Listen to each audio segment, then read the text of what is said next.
That's kind of the cool thing about what we do. Been a personal trainer since since 2002. Been a golf absolute junkie since 1994 or so. Kind of off and on. I lived in Texas for about 10 years, and it was entirely too hot to practice the way that I like to practice. Dave and I have been known to hit a few balls. We both grew up on Twins, we call it growing up as golf kids, on Twins driving range out in Warren, Ohio. And we hit balls out, and then we go back and hit them in, and then we hit them back out again. We go hit them in, then we go pick them up, and it's too dark to see them. We played golf together on JFK's high school golf team. You might have heard of Jason Kokrak. He's a couple years behind us, but it was a pretty good golf team. And learned a lot from that as well. Some of the certifications and kind of the stuff that I use is a hybrid. Sometimes it just comes out. I try to listen to it and be around it as often as I can, so I kind of live and try to practice as much of basically what I preach as I can. NASM is a National Academy of Sports Medicine, certified as a personal trainer, corrective exercise specialist, and a performance exercise specialist. All those things kind of mean that I get to beat people up and then fix them. If I break them, and if I don't break them, then I can fix them if somebody else broke them. And then I learned how to not break people, and then basically a couple other ways to fix broken folks. TPI is the Titleist Performance Institute. That's one of my newer certifications and one of my favorites. I will be doing level 2 this year. It is basically, level 1 is an assessment tool, a huge assessment tool, and we'll get into some of those pieces in a little bit. But those tools will help save your life as a golfer, save your back, save your shoulders, save your knees, so you don't look like Robo Golfer with the straps and the bands and everything all tied up and taped together when you go out there and make a swing and then put it all back together. CrossFit mobility and movement. A lot of people hear CrossFit and they think of a bunch of people slamming around barbells and dumbbells and doing silly stuff. The mobility and movement side of it is very, very important. We'll get into when we start talking about some of these issues and fixing them. We'll talk about how to do that. And there's a guy who wrote a lot of the programming is a physio and a kind of all-around exercise guru.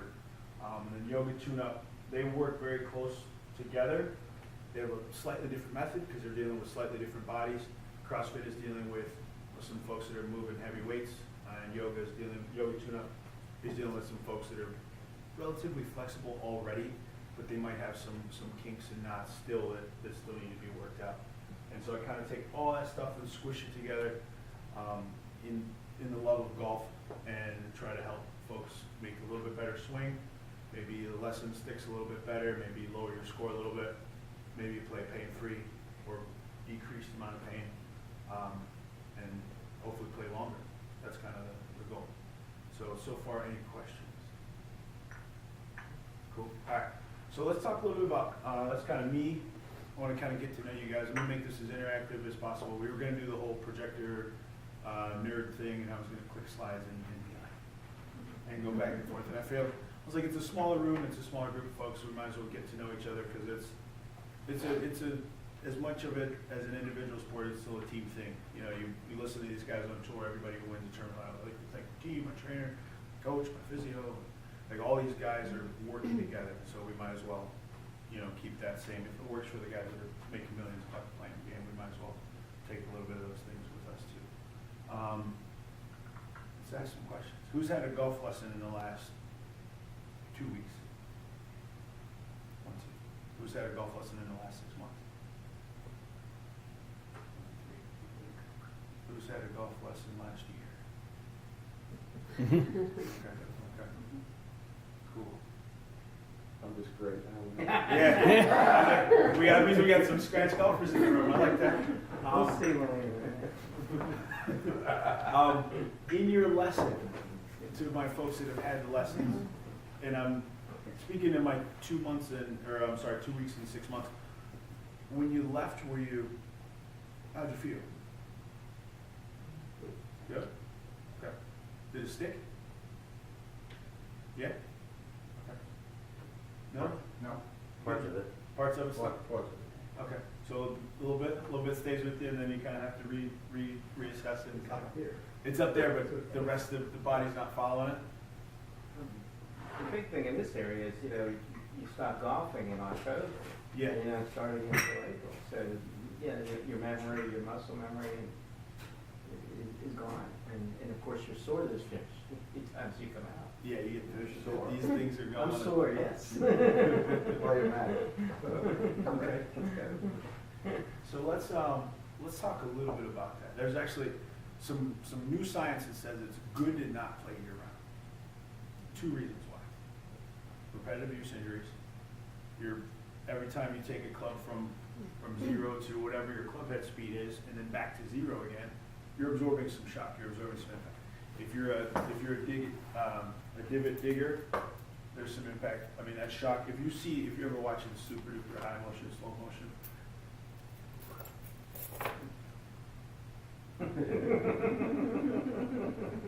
They pull the club through, and it hits, and it's like, ooh, and this giant shock that goes up your body, in your elbows, and maybe your grip absorbs some of it, but probably not. And so every time you do that, there's your body's taking some heat. So they're saying, especially for juniors developing, it's good to have a little bit of an off season. That, and if you have some bad habits, hopefully the muscle memory that you forget is some of those bad habits go with it. But so coming back into the season though, we do need to do some things to kind of prepare our bodies. Anybody stand up for work or stand up for a living? Anybody? A lot of folks spend some time sitting down. You're getting notifications, man. Okay, so we're sitting a little bit. So let's do it real quick. Don't change anything. Everybody look around at your neighbors and take a peek real quick. Maybe look at their shoulders and their back in relation to their seat. Right? So in that position, not a bad position, I mean, chairs are built like that, so that's kind of how we have to sit in them. But as soon as you sit down, you start turning muscles off because it's efficient. I don't want to be sitting like this. That's back to the college days. So if you're not sitting like this, and I'm pushing my knees apart, very active, shoulder blades squeezing, chest elevated, chin pulled back a little bit. If you're not sitting like this, there are some muscles that are turned off. Unfortunately, those muscles are very, very important for your golf swing. They're very, very important for any type of athletic movement. And so that's where we start. And we'll get into some assessments and we'll kind of look at those muscles and you can kind of see, holy moly, I'm going to take this golf club and try to accelerate it to 107,000 miles an hour with some muscles that aren't exactly turned on. I'm putting some other things at risk. I'm putting some things into a greater compression. I'm putting things in greater torsion. I'm putting some stuff at risk by doing that. And so that's kind of, not to scare anybody, but that's our injury prevention piece. Because again, if we don't get hurt, we play more rounds, we practice, we get a little better, come out and beat some people that we've been trying to beat for a while, say, hey, you owe me some stuff. And we can kind of move on from there. So let's see here. A couple of more kind of random facts. The golf ball is on the club face for 4 10,000ths of a second. Can you steer that? Can you control that? 4 10,000ths of a second?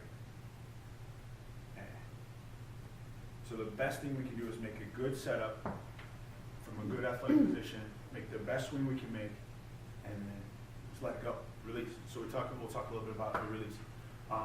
Because if we're holding on, right, grip pressure, Dave's like, relax. You're like, I can't. No, go ahead, relax. Okay, I'm relaxed. The club will not move very fast. And speed is important in this game. So we'll talk a little bit about that. All right. Chris, Yes. are you saying that ball is on my club head the same amount of time as it is for you? Yes, ma'am. Yes, ma'am. Even everyone. with my club head speed Mm-hmm. That compared to your club yeah. head? The only thing that's different is how hard they hit. The collision is going to be different, but the time is not. It's as soon as it hits, the club face, as firm as it looks, is going to compress a little bit, and as well as the golf ball. They're both going to compress, and off it goes. It's really the speed that you bring in the club, right? Yeah. Yeah, the speed is, and really the important part of the golf club. We kind of simplify it down to the center of the center mass, the sweet spot, is important from hip high to hip high. Everything else after that is a style thing, right? To answer that question, if I could give you right now magic wand, if I could give you right now Jim Furyk swing, who would take it? My brother swings like this. Make a lot of money with it. Two very smart men. He's made more money playing golf than all of us will make playing golf, unless I get really good because Dave's gonna help. But he's made a ton of money playing golf. His swing might not look pretty. That's a style thing. But biomechanically, there are very few guys that are better from here to here. That's why he makes the money that he makes, and that's why he's able to deliver the club head consistently on the back of the ball in all kinds of crooked, crazy conditions. I mean, it's consistent. And so that's kind of what we're looking for: efficiency and consistency. So to break down the swing and put it in kind of real simple terms, 4 things that we need. We need it to work on the intended target line. We need to be able to hit the ball straight enough and far enough, and that's relative. If you curve it, then you curve it. If you hit it straight, then you hit it straight. It needs to be repeatable, and it needs to be non-injurious. So you need to walk away from every golf swing not doing one of these. Right? We don't want to do that. We want to be able to make that swing, stand up, go. Cool, keep my putter. And then you move on from there. So let's do a little movement. Everybody stand up for me real quick. We won't do a whole bunch of this, but just every once in a while. So this is where we find those sleepy muscles here.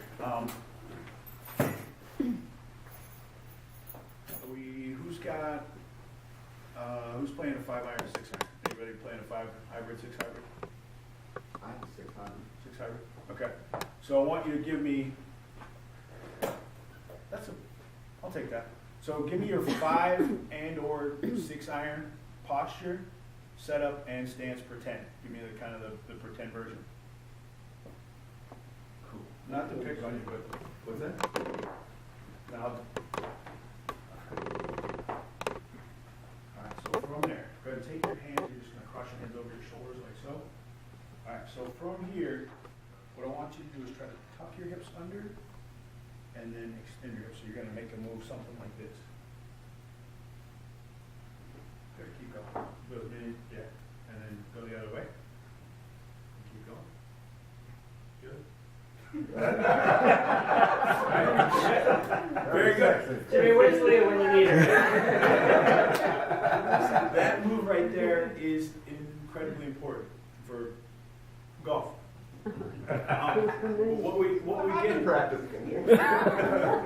What we get into is we're taking those muscles that when we sit down, like if I can exaggerate the sitting position, it kind of looks like this.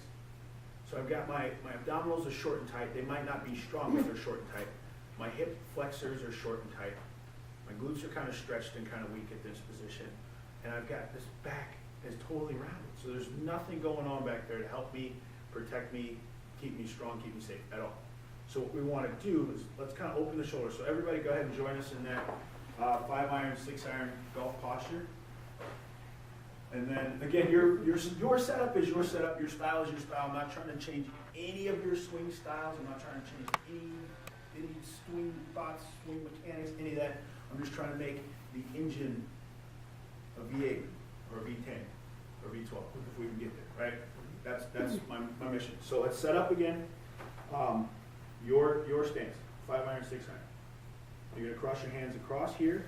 What I want you to try to do is you're going to try to keep your feet flat on the floor. Knees are still flexed. You're going to tuck your hips under and then extend and roll back the other way. So you do 15 of these. You're going to tuck your hips under, extend back, and go the other way. Keep going.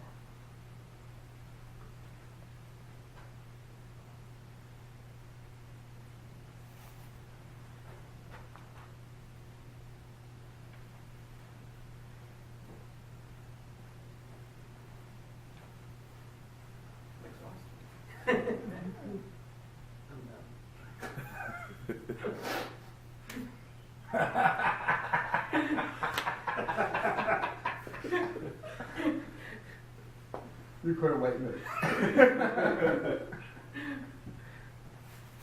All right, so go ahead and stand back up. So if that, anybody feel kind of restricted, or like something wasn't exactly moving as much as you wanted it to move? It feels like this.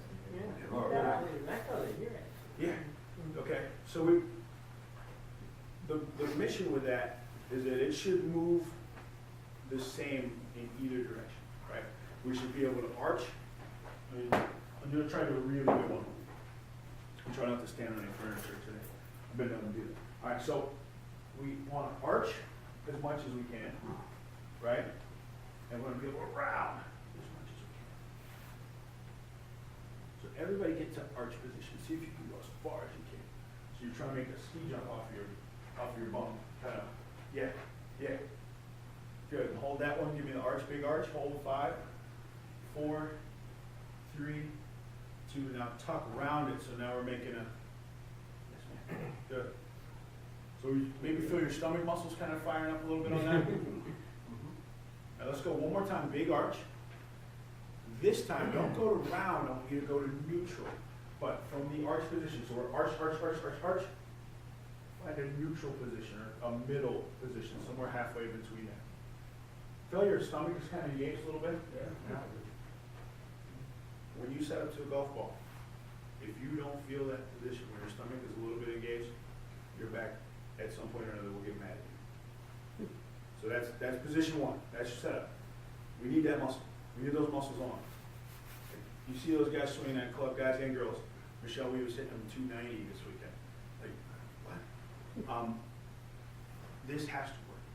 This connects to your lower body, so they say, Dave says, use the ground reactive forces, push off the ground. You're not using your legs. Why are you swinging like this? You're standing up. You're coming out of shot. Keep your head down. Anybody heard any of those things? Right? That's all based on the fact that we set up in this great position, but the shell's there, but the engine's not turned on. We're missing a couple cylinders in the engine. So that's position 1. So let's do that one more time, just so you kind of ingrain that. So we go arch, arch, arch, arch, arch, arch, arch like crazy, and then halfway to neutral. Cool? All right, so you can, let's go back and have a seat. Very good, very good. All right.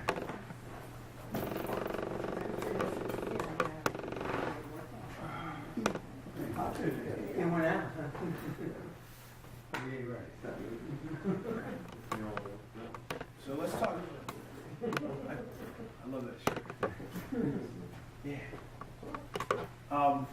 Let's talk lessons. Let's find some stuff. So we talked a little bit before everybody came in about kind of coming out of the posture a little bit. Okay, so that's a tricky one, because 64 and there's a dot point somebody 64 point a few more people have that same issue in their golf swing. It's called early extension. It's not called keep your head down.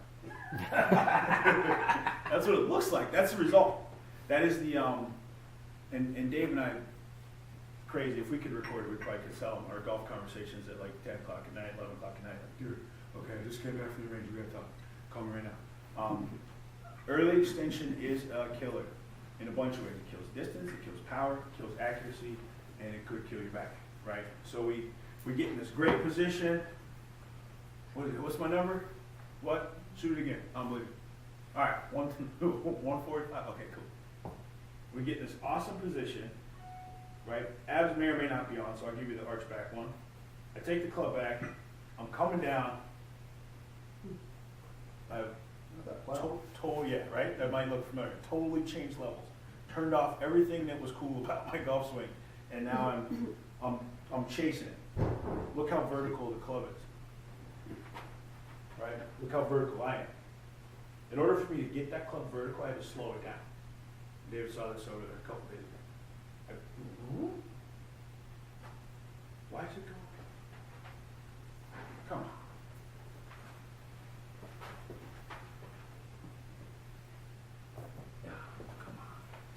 And then we're chasing it back and forth, ping pong. what we want to look at, and if you, obviously I watch a lot of slow motion golf swings because I think they're amazing, and you can really see some stuff in slow mo. Another really good way to practice is practice your swing as slow as possible, like until you're sweating. What you'll notice is that there's these body lines, and they kind of look very much at impact. See if I can give you a good one. At impact, they look very much like they did at setup. Not a whole lot moves. Impact, setup. And I'm looking down a little bit, so I got my glasses on. Not that. And so those are kind of some functions of our flexibility. If your hips don't allow you to rotate, watch what happened to this hip on the way down. My upper body hasn't moved at all. My abs are on a little bit. I feel my hip working here.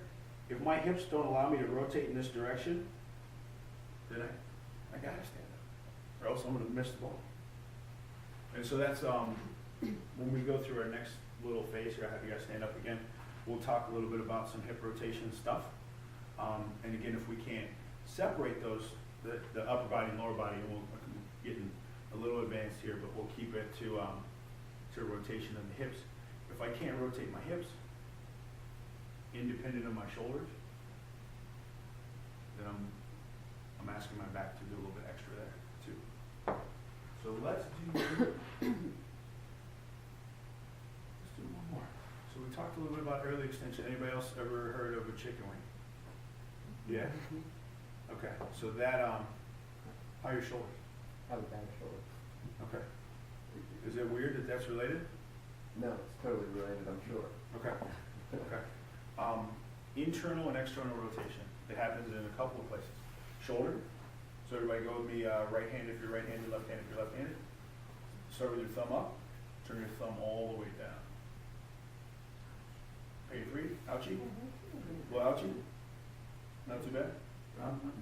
Let's go other side. All the way down. Is it tougher on that side? No, it's a different movement, but yeah, that's where I would feel it. Okay, so this is the internal rotation. So now let's go right hand, external rotation. So you start thumb up, you're gonna turn away from you. Okay. See a lot of flat palms, that's pretty good. That's pretty good. And then left side, same thing. So if you are a right-handed golfer, if this left side is difficult for you, if it's hard for you to rotate this guy over, when I'm coming through,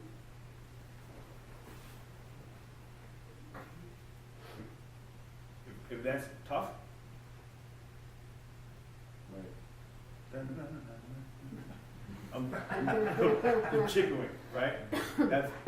That's just our body expressing its dominance over our pattern, our movement pattern. The more times we do something, the more often we do it, the better we get at it.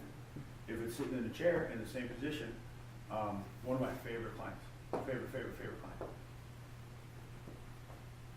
He comes in. Chris, I heard you're going to be my new trainer. His trainer left. Go to New York. Heard you're going to be my new trainer.